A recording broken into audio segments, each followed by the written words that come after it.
이번 여객기 참사와 관련해 음성 기록 장치는 음성 파일로 복원을 하고 있고 비행 기록 장치는 미국으로 보내져 분석이 이루어질 예정인데요. 자세한 내용 고승희 신라대 항공운항학과 교수와 함께 얘기 나눠보겠습니다. 어서 오세요. 안녕하십니까? 네, 이제 블랙박스를 통상 두 개로 분류를 할 수 있을 것 같은데 지금 먼저 저희가 설명을 음성 기록 장치 관련해서 좀 해보도록 하겠습니다. 이게 지금 분석이 이루어지고 있는데 빠르면 내일이다, 더 빠르면 오늘 중에 나올 수도 있다. 이렇게 지금 나오고 있어요. 그 CVR 음성 기록 장치는 그 사고 원인을 규명하는 데 중요한 역할을 할 거라고 생각을 하고 있고 그 음성 기록 장치가 이제 음성 파일로 지금 변환 중이라고 좀 들었는데 그 자료가 확보가 되면 기본적으로 조종실 내에서 그 대화 내용, 그 다음에 관제사와의 교시 내용도 거기에 다 포함되고 또 우리 절차를 수행을 할 때 또 어떠한 장비를 조작을 할 때 그냥 말 없이 하는 게 아니고 그 콜아웃을 하면서 우리가 하기 때문에 랜딩 기어를 내린다든지 플랩을 사용한다든지 파워레버를 증가한다든지 고도를 세트한다든지 할 때 모든 조작에 대해서 항공사에서 콜아웃을 하도록 지금 절차를 필수적으로 만들었기 때문에 그 음성 기록을 우리가 확보하면 어떤 절차를 수행했고 그 비상이 발생했을 때 어떻게 대응해 나갔는지 그리고 승무원이 어떻게 협동을 했고 의사소통을 했는지 또 관제사한테 어떤 도움을 요청을 했는지 그런 내용들이 다 나오기 때문에 그 사고 원인이 사고의 그 윤곽이 바로 나올 수 있을 거라고 저는 생각을 하고 있습니다. 이번에는 그 블랙박스 비행 기록 장치도 좀 보도록 하겠습니다. 커넥터가 이제 분실된 상태다 이렇게 보도가 나오고 있는데요. 먼저 이 커넥터라는 게 어떤 역할을 하는지 설명을 좀 해주시죠. 사실 커넥터는 단순히 그 장비들을 연결해 주는 걸로 이해를 하고 있고 혹시 이제 그 핀이 문제가 된다면 그 제작사에서 이제 고유의 특허를 가지고 있거나 특별하게 이제 디자인을 했기 때문에 아마 일반적이지 않을 수 있으므로 제가 지금 영상을 보여드리고 있는데 이게 지금 영상 저장 장치에 해당되죠. 저 하니웰이네요. 그래서 하니웰사의 제작사와 우리가 협조를 하면 얼마든지 그거는 그 원본 데이터는 안에 원본 자료가 안에 다 그대로 보존이 되기 때문에 그 자료를 복구하는 데는 전혀 문제가 없다고 생각을 합니다. 단순하게만 조금 생각을 해보자면 만약에 커넥터가 분실됐다, 없어졌다면 유사한 장치에 다른 커넥터를 가져다가 대체하면 되는 거 아니야? 이런 생각이 좀 들 수도 있는데 이건 그렇지 않은 것 같습니다. 그래서 이제 장비들 자체가 일반 장비가 아니고 일반적인 상용 장비들이 아니고 특별하게 고안이 됐고 특별한 제품이기 때문에 특허가 되어 있는 부분이 있을 수도 있고 이제 그 제작사에서 자기들이 시장을 점유하기 위해서 자기들만 사용하는 어댑터일 수도 있기 때문에 그 우리 국내 업체에도 이제 몇 개 정도의 이런 플라이트 블랙박스를 개발하는 업체가 있다고 들었는데 아마 그 어댑터가 맞지 않기 때문에 않는 것을 확인했을 걸로 생각을 하기 때문에 이제 제조사와 업무 협조를 하는 것이 맞다고 생각합니다. 앞서 음성 기록 장치에 어떤 것들이 기록이 되는지 설명을 해주셨는데 그러면 비행 기록 장치에는 어떤 내용들이 좀 기록이 됩니까? 비행 기록 장치는 말 그대로 이제 비행의 움직임, 궤적, 또 고도, 속도, 방향, 또 엔진의 상태, 그죠? 언제 출력이 됐는지, 언제 줄어들었는지, 또 거기엔 주요 장비의 움직임이 또 있죠. 랜딩 기어나 플랩이나 또 파워레버의 움직임들 그런 것들이 모두 다 기록이 되어 있습니다. 굳이 저희가 이걸 비교할 수는 없겠지만 음성 기록 장치와 비교를 했을 때 조금 더 자세하게 기록된다 이렇게 볼 수도 있습니까? 이제 서로 완벽하지 않기 때문에 서로 보완적으로 같이 겸해서 쌍방향으로 검토할 수 있는 자료라고 생각합니다. 그래서 하나만 보아서는 안 되고 양방향으로 서로 검증하면서도 자료를 봐야 되기 때문에 한 자료만 보는 게 아니고 또 사실은 지금 현재 음성 기록 장치에서 원인이 나오겠지만 이제 우리가 항공사에서 자체적으로 운영하고 있는 그런 장탈형 하드디스크가 따로 또 있기 때문에 그 디스크에도 비행 자료가 충분히 있습니다. 그래서 그 비행 자료도 현재 아마 감독기관에서는 현재 모니터하고 있는 것으로 알고 있고 그 기록 장치도 그 FDR 수준의 그 모든 기록들이 거기에 있기 때문에 사고 원인을 규명하는 데는 전혀 문제가 없는 것으로 저는 이해하고 있습니다. 비행 기록 장치, 그러니까 이 FDR이 미국으로 보내줘서 분석이 지금 진행될 것으로 보이는데 예, 예. 아무래도 뭐 보잉사가 미국 기업이지 않습니까? 그래서 좀 편파적으로 분석되는 거 아니야? 이런 우려가 좀 나오고 있어요. 그렇지는 않을 겁니다. 왜냐하면 이제 그 우리 항공 당국도 참여를 하고 네. 또 미국의 연방항공청, 미국의 당국이 또 참여하고 또 그 항공사 참여할 것이고 또 이제 사고에 보상을 해줘야 되는 또 보험사가 있고 또 재보험사가 또 있죠. 미국, 영국의 큰 보험사들이 있기 때문에 네. 그는 단독으로 일방적으로 그 분석하는 것이 아니고 서로 협동해서 검증한 상태에서 그 하기 때문에 전혀 그런 것은 염려하지 않아도 된다고 생각을 합니다. 네. 이제 한미 합동조사팀이 뭐 기체, 엔진, 뭐 이 등등에 대한 잔해에 대한 상태 조사도 지금 시작을 했는데요. 이 조사를 통해선 좀 어떤 부분들이 추가로 밝혀질까요? 일단 저희도 이제 관심을 가지고 있는 게 크게 그 랜딩 기어가 내려오지 않았기 때문에 그 랜딩 기어 레버의 위치가 저는 가장 관심이 있고 또 고라운드를 하거나 했기 때문에 또 파워 레버의 위치 또 우리가 조류 충돌이 지금 되었다고 일단은 가정을 하고 있기 때문에 네. 그 엔진에 들어가 있는 그 조류의 흔적, 깃털이나 뭐 혈흔, 뭐 뼈 이런 것들을 다 이제 서로 조사를 해야 되고 또 조종사들이 마지막에 보았던 차트는 어떤 차트였는지 조종사들이 마지막에 그 참고하려던 어떤 책이나 교범이나 규정들이 또 있을 겁니다. 왜냐하면 그 기본적으로 우리가 외워서 하지만 또 실수할 수 있으니까 그런 책들이나 절차들을 마지막까지 확인하려고 하는 노력들이 있었을 것으로 저는 생각을 하고 있기 때문에 그리고 이제 그 마지막에 지금 현재 오른쪽 엔진에 그 리버서가 약간 작동이 돼서 벌어져 있는 걸 보고는 저는 그럼 반대로 유압도 된 거고 엔진이 살아있나라는 생각을 잠시 했었는데 네.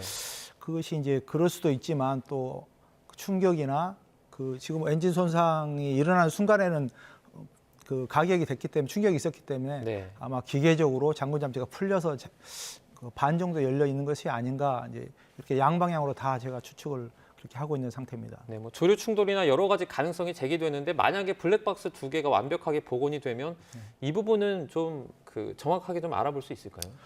그렇습니다. 블랙박스가 플라이트 데이터 레코더 거기에서 비행 자료가 분명히 나오고 네. 또 CVR 음성 기록 장치에서 거기 음성 대화 기록들이 분명히 나오고 그래서 정사가 어떤 절차를 수행했는지 어떻게 승무원 협동을 했는지 분명히 자료가 나오고 또 항공사에서 자체적으로 가지고 있는 그 외장형 하드디스크, 장타령 하드디스크 안에도 FDR 수준의 비행 자료가 분명히 있기 때문에 사고 원인을 규명하고 그 전체의 개요를 이해하는 데는 전혀 문제가 없다라고 생각을 하고 있습니다. 네.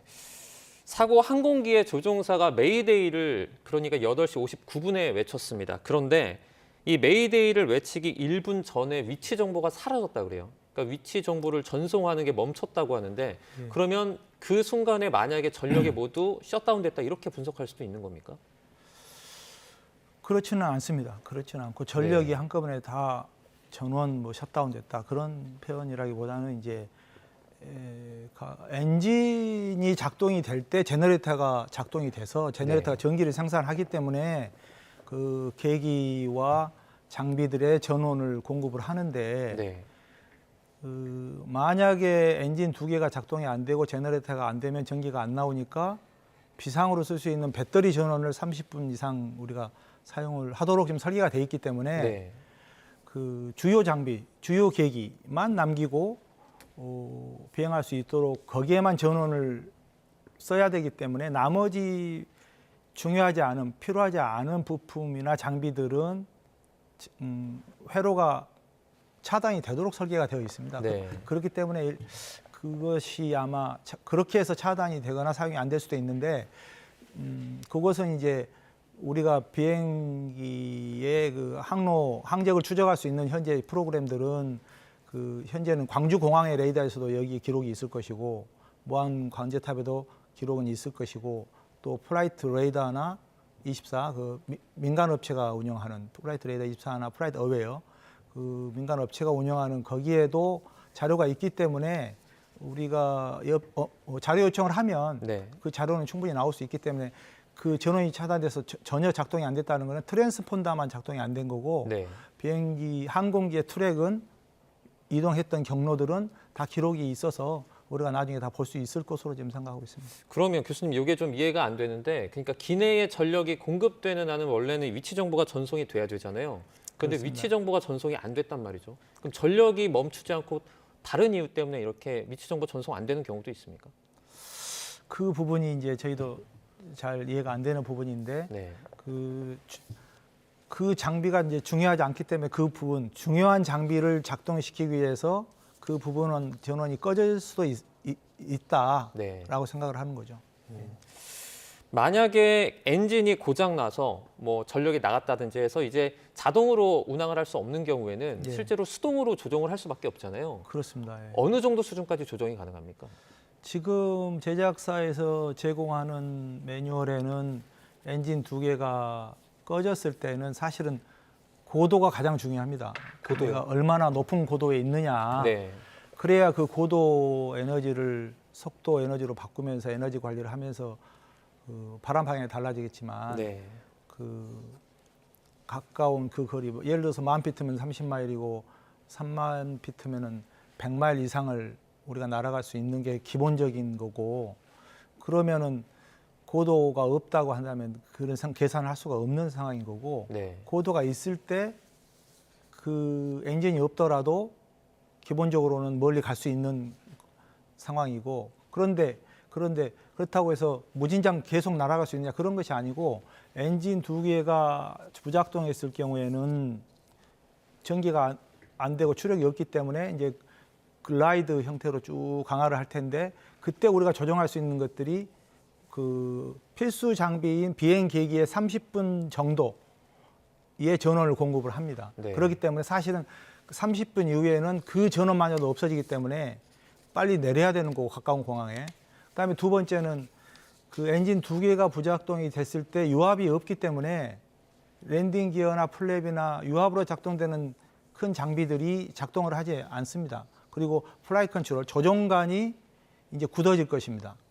조종관이 굳어지기 때문에 네. 10분, 15분 제작사에서 제공하는 매뉴얼에는 30분이라고 하지만 실제로 해보면 10분, 15분 동안에는 이후에는 컨트롤이 굳어 있어서 선회하기가 어려운 상황이 되니까 네. 아마도 그 안에 모든 것들이 해결이 돼야 될 것으로 저는 생각을 하고 있습니다. 네. 지금 그 비행 그러니까 이제 착륙하는 과정에서 전력이 어떻게 됐는지는 아직 정확하지는 않지만 예. 만약에 그 상황에서 전력이 나갔다면 블랙박스도 그 순간에 다 꺼질 수 있습니까? 그렇지 않습니다. 그래서 아까 말씀드렸지만 그 배터리 마지막 배터리가 있고 네. 혹시 이제 나중에 나오겠지만 우리가 항공기 후미에 보조 엔진이 또 있습니다. APU라고 네. 그 옥스파워가 있기 때문에 그거 엔진을 돌리면 우리가 지상에서 이제 그걸로 전기도 쓰고 에어컨도 쓰려고 그 준비해 놓은 장비인데 급할 때는 그걸 비상전으로 쓸 수 있죠. 사실은 그걸 쓸 수 있고 그런데 그런 전기가 있고 딱 그것이 아니래도 배터리에 의해서 그 기내에 라디오 통신 장비도 3개 정도 있는데 네. 뭐 항공사마다 다르고 기종마다 좀 다르지만 3개 정도 있는데 그 라디오 1번 라디오가 배터리에 연결되어 있습니다. 네. 그렇기 때문에 엔진이 부작동되고 제너레이터에서 전기를 생산 못해도 배터리 원에서 그 VHF 라디오 1번이 작동이 되니까 그러니까 마지막까지도 그 타워하고는 관제탑하고는 교신을 할 수 있었던 것으로 저는 생각을 하고 있습니다. 네. 사고 항공기가 활주로에 착지를 할 때 모습을 보면 예. 비교적 이제 초반에는 상당히 온전한 모습을 유지하고 있지 않습니까? 예. 그러다가 이제 콘크리트 둔덕에 부딪히면서 이제 폭발하는 안타까운 상황이 발생을 했는데 예. 지금 이 둔덕의 얘기를 안 할 수 없을 것 같아요. 지금 이 둔덕 어떤 재질이라든지 위치라든지 네. 적절성을 좀 따져보자면 어떻게 보세요? 사실 이번에 이렇게 활주로 끝단을 이렇게 고속으로 충격을 했기 때문에 일어나는 알 수 있는 일이었고 네. 그 전에 오랫동안 비행했지만은 그 둔덕이 그렇게 콘크리트로 되어 있다는 사실 자체를 저는 인지하지 못하고 있었고 모르셨어요? 예 네. 그렇게 그래서 거기에 단단하면 안 되고 유연해야 된다라는 것도 저는 이번에 알았습니다. 네. 그러나 그거를 시설을 담당하는 분야에서는 잘 아시겠지만 운항하는 입장에서는 거기에 대해서 잘 몰랐고 당연히 조종사 기장 입장에서는 내가 항공기에 문제가 있으면 안전하게 통제를 해서 안전하게 착륙을 하고 네.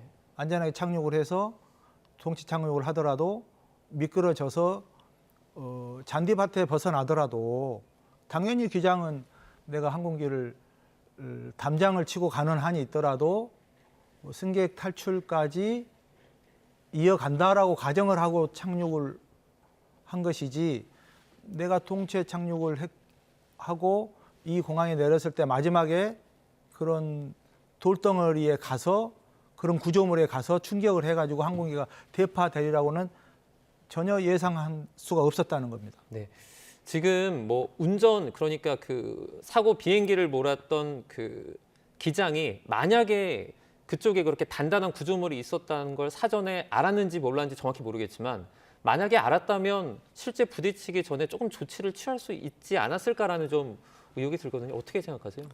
기본적으로 알지 못한다고 저는 가정을 하고요. 왜냐하면 네. 알지 못하는 것은 네. 만약에 저걸 안다고 하면 정부에서 발행하는 간행물에 공시가 돼야 되는 게 맞고요. 네. 각 공항 절차들에 반영을 해야 되는 거고 그다음에 그런 우리가 노탐 시스템, 항공95 노티스 시스템에 의해서 이 공항에는 이러한 것들이 있으니 조심하라라고 알려야 되고 그래서 항공사든 운영하는 운영사들은 그게 안전한지 또 조종사한테 거기에 대응하도록 대응 절차를 마련하는 게 맞고 네. 그렇다고 한다면 어쩌면 조종사 입장에서는 우리는 중앙선 지키는 게 중앙선을 유지하는 게 우리 직업인데 착륙 후에는 중앙선을 유지하면 안 됩니다라고 교육을 해야 되는 상황이거든요. 그러나 네. 저는 비행을 하는 동안에 그러한 교육이나 훈련을 받지 못했다는 거죠. 그러면 이 기장도 그러한 부분은 알지 못했을 겁니다. 그래서 알았다고 한다면 미리 중앙선을 유지하지 않고 미리 미끄러져서 잔디밭으로 미리 나가려고 하는 노력을 했다고 저는 생각을 합니다. 네. 활주로에 항공기 강제 제동 장치가 이제 이마스라는 게 있다고 네, 하는데요. 네, 네. 지금 우리나라에는 이게 설치되어 있지 않다고 합니다. 이마스가 어떤 건지 그리고 뭐 해외 사례는 좀 어떤지 이런 것도 좀 네. 전해주시죠. 이마스는 저희가 최근에 그렇게 깊게 연구한 장비는 아니고 저희들은 이제 기본적으로 예를 들어서 뭐 항공모함에서 사용하는 후크라든지 네. 또 전투기들이 내릴 때 사용하는 배리어라든지 그물망 뭐 그런 장비들에 대해서 이해하고 있는데 이제 이 장비는 활주로의 끝 안전지대를 침범할 때 거기를 완충지대를 만들어서 이제 속도를 과감하게 줄여서 이용하는 그런 시스템으로 이용하는데 네. 그 항공기 그 공항의 교통량을 보고 이런 장비들을 설치할지 말지는 이제 사실은 그런 그 효과를 좀 분석을 해서 아무튼 연구를 해봐야 되는 내용이라고 저는 생각을 합니다. 네. 일단 뭐 음성 기록 장치가 어떻게 나오는지 보면 네. 사고 당시 상황을 좀 더 자세하게 파악할 수 있을 것 같은데요. 예. 결과 역시 나오는 대로 전해드리도록 하겠습니다. 예, 이 무한공항 참사 고승희 신라대 항공운항학과 교수와 함께 얘기 나눠봤습니다. 고맙습니다. 고맙습니다.